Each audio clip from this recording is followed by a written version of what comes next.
mag-secret file ay ilike mo muna ang video na to at mag-subscribe na sa aming YouTube channel. Don't forget to click the notification bell para hindi ka nahuhuli sa latest episode ng DJ Rocky's Secret Files.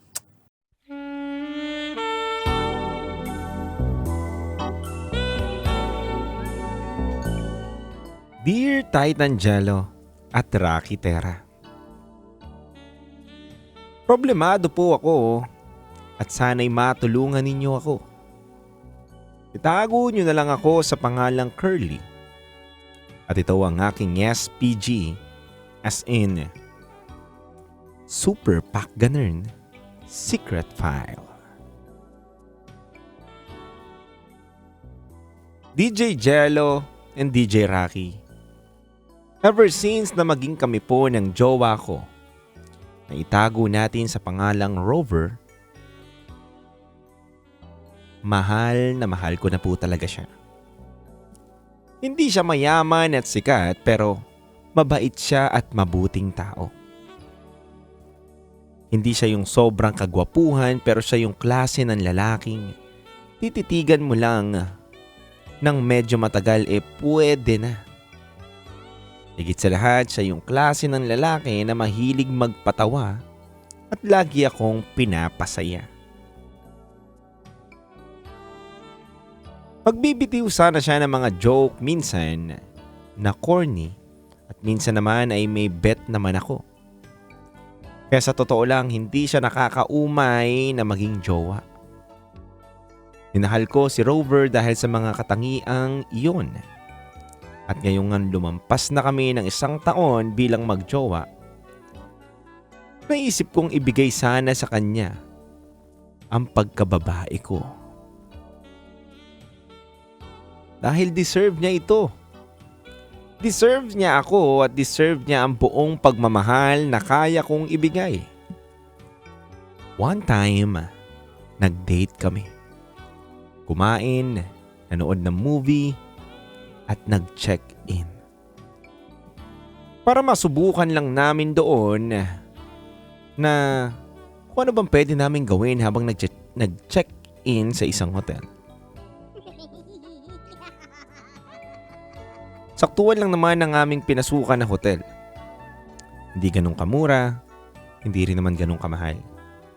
For the experience, ika nga. Maganda ang nabook namin na room at pang-romansang datingan. Nag-freshen up muna kami sa banyo bago kami humiga at nagsimulang lambingin ng isa't isa. Una akong kinis. Kinis yung dibdib ko. Nung inuhubad niya na yung shirt niya, naakit agad ako ng dalawa niyang toge. May mga buhok din kasi sa gilid Pag hinihigop ko yung toge niya, napapaungol siya. At ang sarap lang sa tenga. Tapos, kapag siya naman ang gagalaw, hinahalikan niya naman ako sa leeg. At ang siopaw ko naman ang ipinapakain ko sa kanya.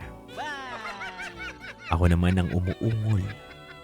Nararamdaman kong nata-turn on si Rover ka dahil nafe-feel kong may pumipilantik at umuumbok na something sa loob ng kanyang pantalon.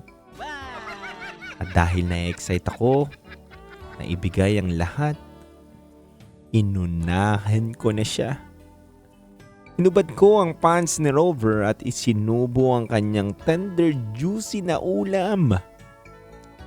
Mga ilang minutes, in-enjoy ko ang mga paghawak at pagkagat dito. Pero pagkatapos lamang ng halos 5 minuto, unti-unti na itong lumambot na singlambot ng marshmallow mga kabisyo.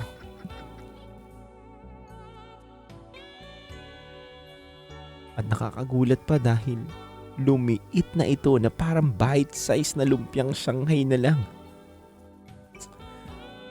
Tinignan ko si Rover at nakita ko nagdikit ang kanyang mga kilay sa kahihiyan. Hindi niya na raw na-sustain ang enerhiya at lakas ng kanyang TJ. Naisip ko tuloy, may mali ba sa akin? Hindi ba ako kagandahan para hindi siya manindigan?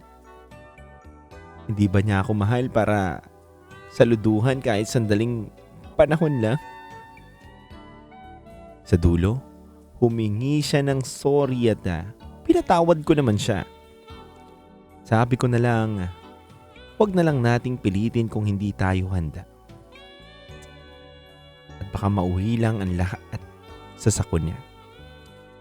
Niraos naman namin ang gabing yon at tahimik at masaya. Nabahiran nga lang ng panghihinayang na hindi namin narating ang climax ng aming inaasahan. Pero parang na-trauma tuloy ako, Titangelo at Raketera. Tinatanong ko yung sarili ko na may mali ba sa performance ko?